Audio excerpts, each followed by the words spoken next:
In other words, just to put this in everyday terms for people, if you don't get good at this, you die. Yeah, If exactly. you die young enough, you don't reproduce. Exactly. If you get good enough at this, you can live long enough to reproduce, and your children will presumably inherit whatever mutation or genetic variants afford this ability. Exactly. Yeah.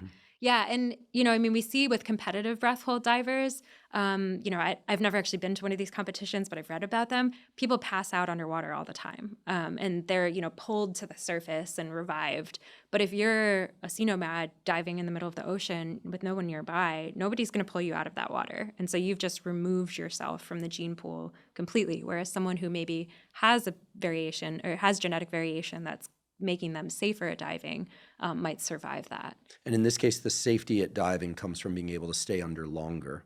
We can talk about that. But as long as we're on this point, and because some people will be tempted to go test their breath holding time, which please don't do it. I'm just going to do it across the board. Just don't do it. Learn from an expert. If you're going to learn to free dive, learn from somebody who's truly expert under the right conditions. I'll put a link to a couple folks I know that I have no business relation to, Mark Healy and some other people that teach this on land first. Actually, you know what? I'll just tell you, you know what they told me was the first step What? in one of these free diving classes. I chose not to do it, is to do not do this.